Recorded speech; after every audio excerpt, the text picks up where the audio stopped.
New speckled trout regulations are coming this year. There is absolutely nothing anybody can do about that. Changes are going to be made, and everybody involved is going to be giving something up.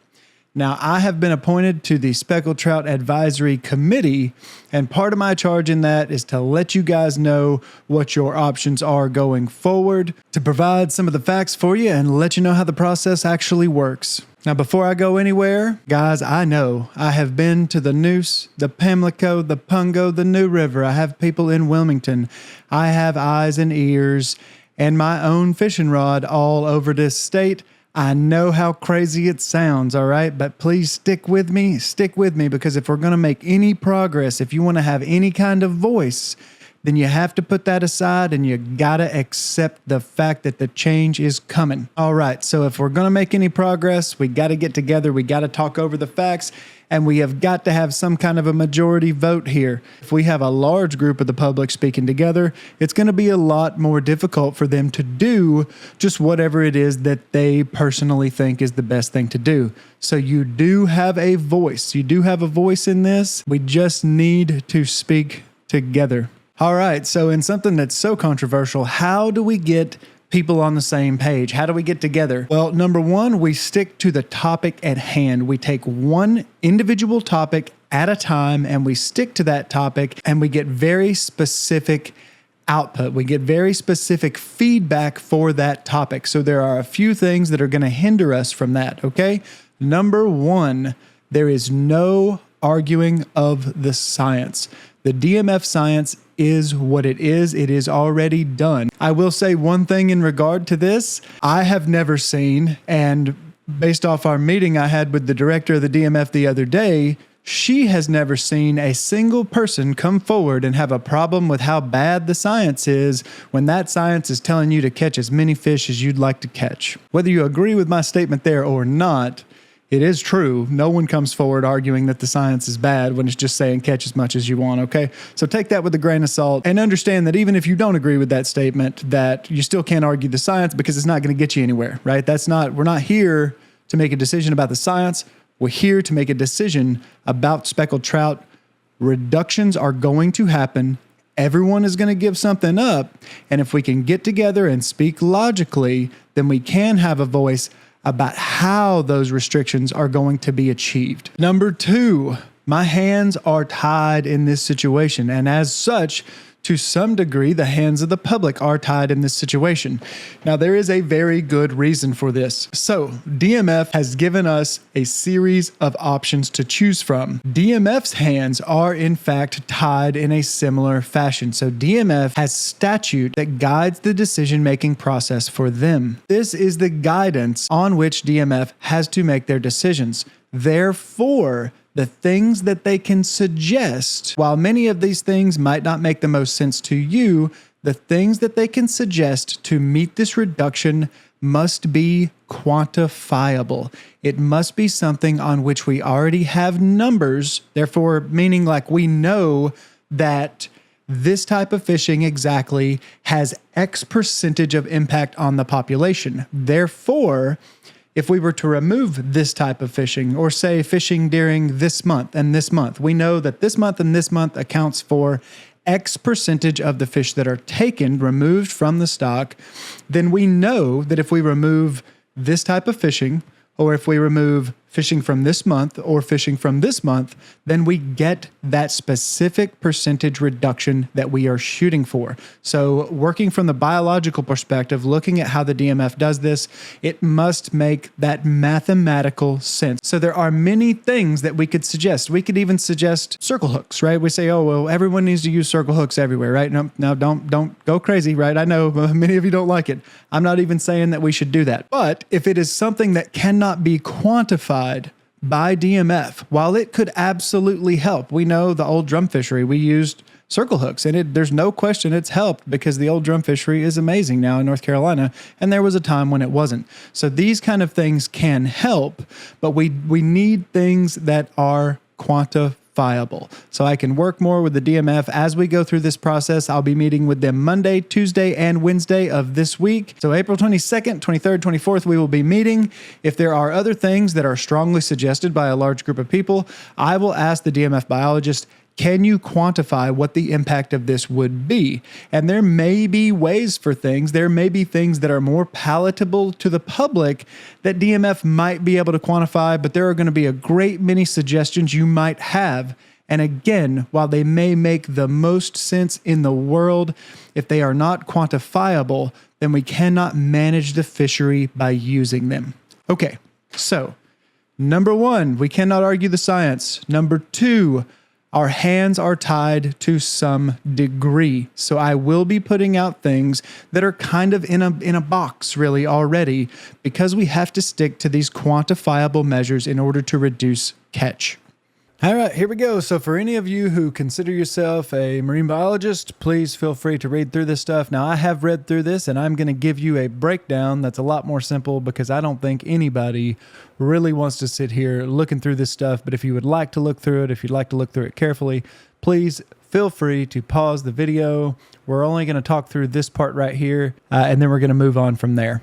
So, if you don't know the difference between overfished and overfishing is occurring, that's the first thing you really have to understand. The speckled trout population, as many of you in North Carolina would know, is in fact not overfished. The population itself, so the spawning stock biomass, total mass of the fish that are in the water, is not too low. That is perfectly fine. So the stock as it is in fact in good shape, and the biologists are in fact telling us this. Overfishing is occurring is when the removals from that total spawning stock biomass are too high in order to maintain the overall spawning stock biomass, right? So if you leave enough fish, then they can spawn enough fish, and those fish will replace the removals. So what we have right now is that the removals are too high. And this is actually something that it really should explain to many of you why these changes are necessary, even though everything seems so good. Say you're removing 5% too many each year, it could take a very long time before anybody has any clue that there's a problem. So the DMF is here trying to get out in front of this thing. So to be super, super clear here, the time when it is most important, when it will be most effective to make changes to your harvest, is the time when it is going to be the hardest and it is going to seem the most ridiculous to make changes to your harvest. So you reduce the number of fish each season that we fish, and the fish that make it through that are the fish that are going to be spawning. That gives us a certain amount of fish to spawn. Now we can only have that group be so small in order for them to replace enough fish so that we can have the same take in the following year, okay? So there are two possible outcomes we make here from this. Number one, we can screw up our fisheries management plan by being too tight on our restrictions. We can pull back too much, and the result of this obviously is going to be that we have too many fish. This is a pretty good problem to have. At number two, we can be very light on our restrictions. We can worry about the economic impacts, which obviously the economic impacts are absolutely valid. They're absolutely valid here. Guides, commercial fishermen, tackle shop owners, hotels, gas stations, everyone who benefits from these fisheries from an economic viewpoint. Of course, we care about these people. We care about their livelihoods. However, if siding with them results in us making restrictions that are too light, and we kick this can down the road slowly, and we end up with an even smaller spawning group, in order to get back where we started, the restrictions will have to be much, much worse. Much like credit card debt, much like the national debt that our federal government runs, if you do not make swift and decisive actions early, you simply dig the hole deeper. So please keep that in mind as we go forward. This is what the DMF is presenting us with. Try to remember flounder. Try to think about what we did with flounder, because with flounder, we chose to be very, very light-handed over and over again for many, many years. And we are now all sitting in the same heap of shit together. No matter whose fault it is, it doesn't matter. Let's make a good decision going forward. Let's try to, right? Again, The decision is up to the public, but please make a good decision. So the DMF is here trying to get out in front of this thing. These numbers are based on 2017 to 2019 averages, as you can see here. And if we go down to this chart here, this shows the harvest by sector. It shows you the years that they actually use. The point is the years they used were 2017 to 2019 averages. And as you can see here, 2018 was actually a very low year. Now for 2019, for any of you guys who are on the water regularly, please feel free to make a comment and back me up. For some reason in 2019, things got stupid. I mean, I'm going out on a weekday sometimes in the New River, and there are 4, 5, 7 boats where there used to be none just a few years ago. The pressure from 2019 on has gotten absolutely ridiculous. I don't know why this has happened, but I will attest to this. Now, what you need to pay attention to is their worry of the removals being too high is based on the average of these years. And what we should really worry about here is that average is actually going to be lower than the following years. So let's assume that they were wrong by a little bit and they were overestimating. Well, our real numbers since then are actually higher than what they were already saying were removals that were too high. So we're already years behind the curve on starting to take action here.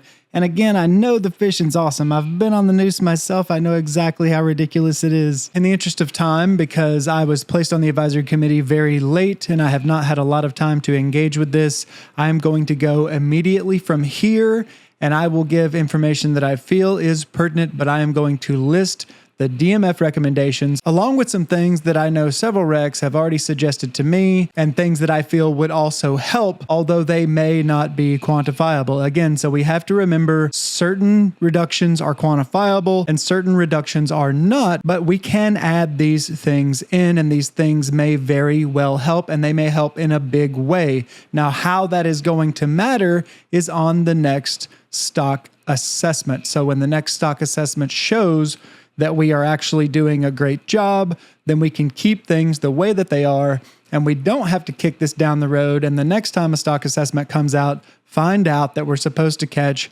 even less fish again. All right, so in the interest of time, we're jumping straight to what these suggested reductions would give us. If you had a 14 to 20 with one fish over 26 inches, you get an 18% reduction to Rex and a 15.4% reduction to commercial. So a lot of people are agreeable to this. And then of course you have a 14 to 20 with one fish over 30, and it gets us that basically that full 18.5 because the numbers of fish over 30 are so minuscule. All right, so we're moving on to seasonal closures. If we look at the harvest during months, right? So this is, if you can't tell, this is October, November, December, and so forth. So this is for the recreational fishery and this is for the commercial fishery. You see, we really have these peak months. There's a little bit of a spike here on the commercial side, March, April, May. I know some of these guys doing that. I know they have, really, they don't have a lot of access necessarily above those ferry lines. So when those fish first move back down, they get a little shot at them there for a few months. But for the most part, to have an effective closure, you really have to target these winter months here. All right, and this is what we're looking at. Expected reductions in harvest for each sector from seasonal closures. So the percent reduction for recreational from January to February would be a 17.4%, and the percent reduction for commercial would be a 21.6%, and the percent reduction combined is 18%. All right, so just let me know how you feel about these particular dates right here.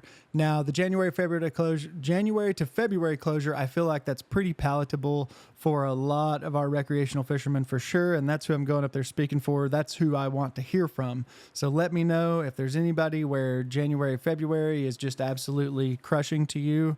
I don't know everyone's situation out there. Obviously, there's still a catch and release fishery, so there can still be a guide fishery. We can still go out and enjoy these fish.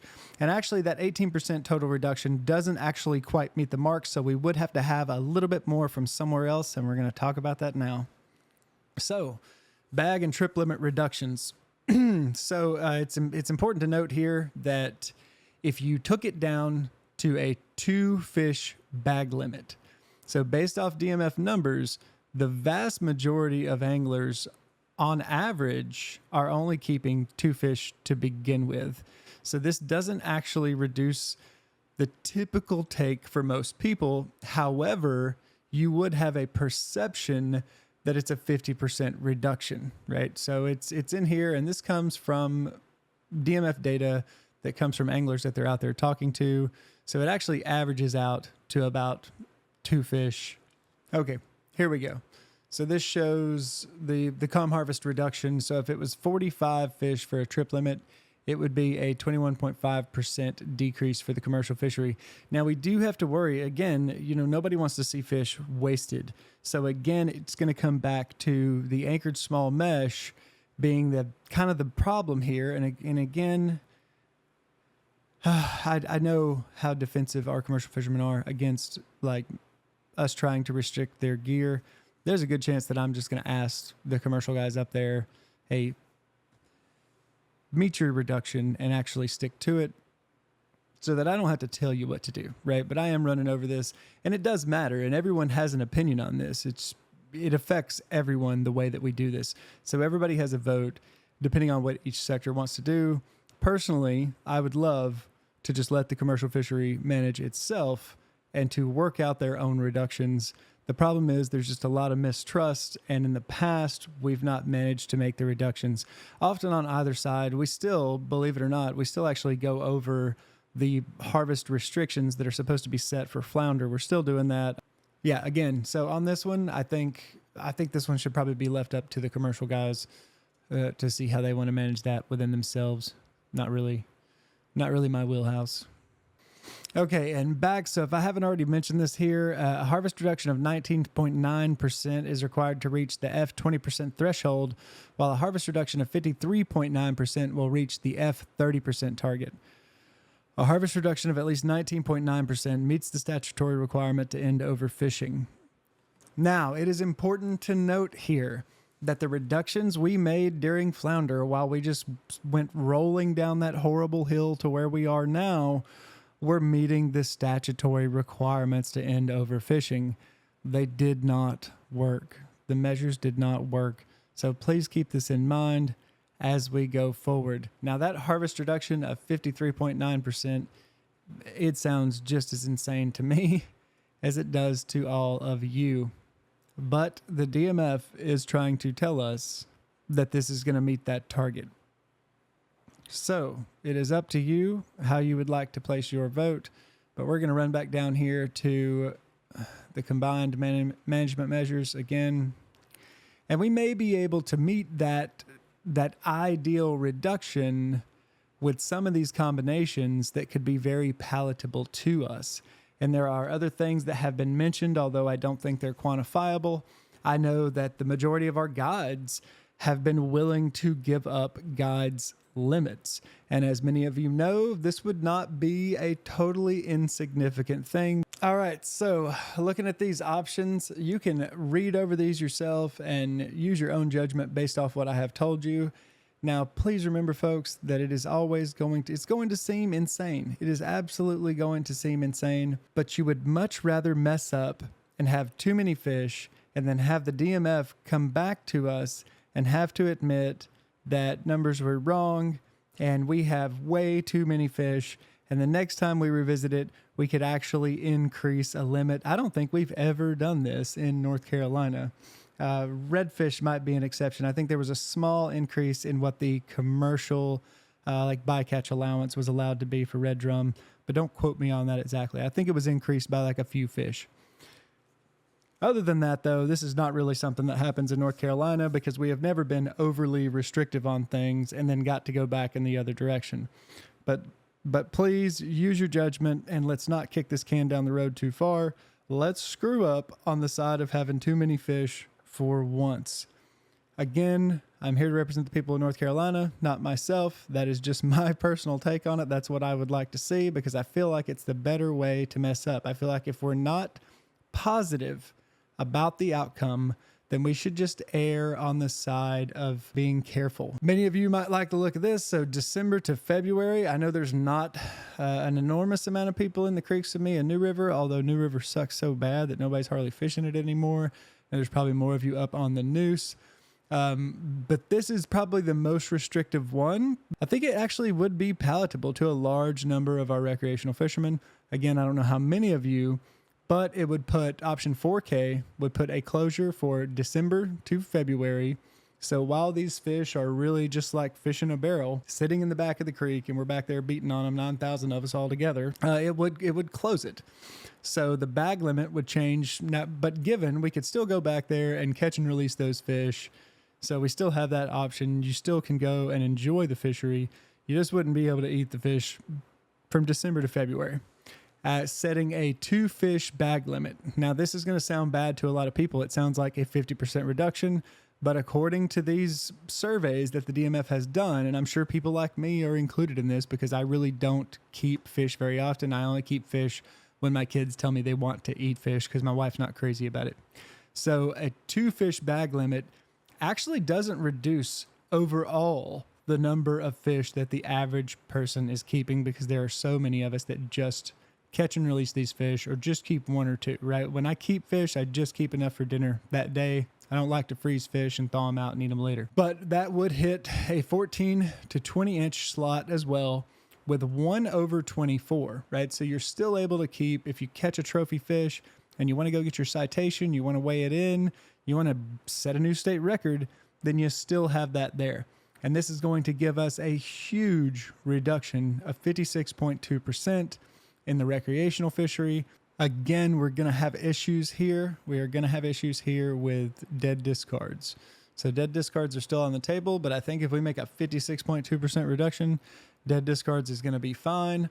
Again, I'm going to see what the commercial guys say when I'm at the Speckled Trout AC, but I would much rather have them handle their own business, provided that they actually meet the reduction. When they do not meet this reduction, then I'm going to have to start speaking out. I'm going to have to start screaming, and I don't want to do that, but I'm going to, right? So commercial guys that are out there listening, handle your business. Help us out here, please.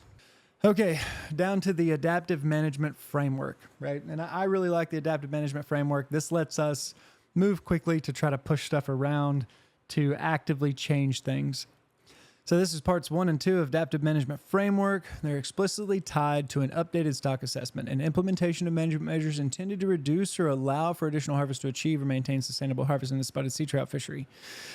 So what adaptive management is going to do, it is going to put this in the hands of the division and allow them to make these decisions for us, right? So as you can see here, update the stock assessment at least once in between full reviews of the FMP, timing at discretion of the division, right? So the only issue that we have here is that these stock assessments and these reviews can take a long time. Again, we're in 2024 when we're looking at taking measures, and these numbers are from 2019. So the system is not incredibly fast, but handing this back to the division is preferable because the division can quickly make these management measures more so than going through the entire FMP process again, which is very, very slow. So, I mean, the devices that I'm using to record this, everything that we have in this world, all of our technology is all a result of science, and we have a large group of scientists that are trying to help us actively manage these things. Now, it is in their interest. It is in their interest to reduce the numbers of fish that we catch in order to maximize the usage of those fish that we are catching. This is what they are charged with, and the DMF is answerable to the legislature. So if the DMF is in some kind of dereliction of duty situation or something like that, obviously there are means that we have to go after them to make them stop doing the things that they're doing. But really, this takes away the whole rec versus comm issue and puts it in the hands of the division to allow them to manage this. It actually allows our scientists to use science to predict future outcomes and then adapt for things that cannot be foreseen. All right, and again, I'm going to link this whole document. Please feel free to read through it if you have the time. and put your vote out there. Some other things that have been discussed were no gigging for speckled trout. And there, we do have a precedent for this. You can't gig red drum. Another thing that has been mentioned is guide limits. So our guides do have, they have a pretty big privilege there where they're able to go out on the water every single day of the week. I've thought about doing it myself many times. It takes a lot of guts to just break away from your regular 9 to 5 and go start a business that has an uncertain future. But they have an awesome privilege, and they get to take their limit each day. So far, most of the guides I have talked to, and again, I try not to tell other people what they should be doing, right? So like I said, I would much rather have the commercial fishery manage the commercial fishery. As long as they make the reductions that we're looking for, I'm not really worried about what somebody else is doing. I would love to leave it to them and just stay out of it. Now, the guide fishery is much the same. Now, every guide that I've spoken to so far seems perfectly happy to do their part and to give up those guides' limits. Now, that would mean that while they're on a for-hire trip, that they can't keep those extra 4 trout or 2 trout or whatever it will be, and it would help that overall reduction. We know how good our guides are at catching fish, so it would help. But again, I don't know if that's a quantifiable thing. That's one of those things kind of on the side. You remember, circle hooks could be put on the table for those of you who are agreeable to that. I haven't seen much data on barbless hooks, but these other small things, we're going to talk about. And then obviously we can just sort of police ourselves. Like myself, for one, as soon as I found out that overfishing was occurring on speckled trout, I cut the number of days that I would target these fish down from, 5 or 6 days a week to about 3. That's not something to put on the table to tell everybody to do, but if you would like to help in that reduction, especially if we see the Marine Fisheries Commission choose one of these very light-handed approaches. Now, again, it definitely feels like everybody should be doing their part, and instead it's you doing your part more, but that's really what we can control. We can control ourselves individually. We can make a vote in this system, but as all of you know, or as many of you know from my recent videos, even when we do sometimes speak together with a big voice, it doesn't always mean that we're going to get what we're looking for.